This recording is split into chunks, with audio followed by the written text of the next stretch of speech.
పడుకునేటప్పుడు పైకి ఎక్కి పడుకోమన్నారు. పడుకునేటప్పుడు చేతికో హ్యాండ్ కఫ్, పక్కన రాడ్ ఉంటుంది కదా, ఆ రాడ్కో హ్యాండ్ కఫ్ వేసి కట్టేసినారు. సరే ఓకే ఫైన్ అని పడుకున్నాను. కాళ్ళకి చైన్లు కట్టేసి పైన మెషక్ కడుతున్నారు.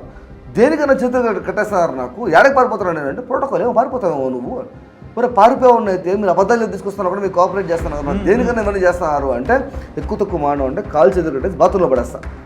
నీ దిక్కుంటో చెప్పుకో పొద్దున్న దాకా మూసుకొని కూర్చో అంటే. ఏం పేరు ఆయన పేరు? సాగర్, కానిస్టేబుల్ సాగర్ అంట.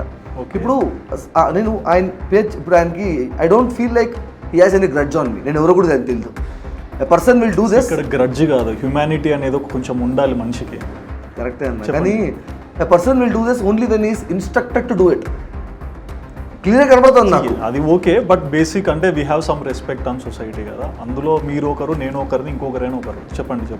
సో అలా కూర్చోబెట్టి మాట్లాడినప్పుడు నాకు అర్థమైంది ఇంకా this people are doing it because they have been set to do it అని చెప్పి నేను గమనం పడుకునేసినాను. ఇంకా పొద్దున్న దిగిన తర్వాత మళ్ళీ నా ట్రైన్ నుంచి బయట బెడిలు చేస్తారు. బెడిలు చేసి మళ్ళీ చెప్పి ఇచ్చి పట్టుకోమని చెప్పారు. కారులో ఎక్కేటప్పుడు ఐ వాస్ ఫెడ్ అప్. నేను చెప్పాను, సార్ నేను పోలీస్ అవ్వాలనుకున్నానండి. ఎస్ఐ ఎగ్జామ్ రాసి నా లైఫ్లో రాసిన ఫస్ట్ గవర్నమెంట్ ఎగ్జామ్ అది.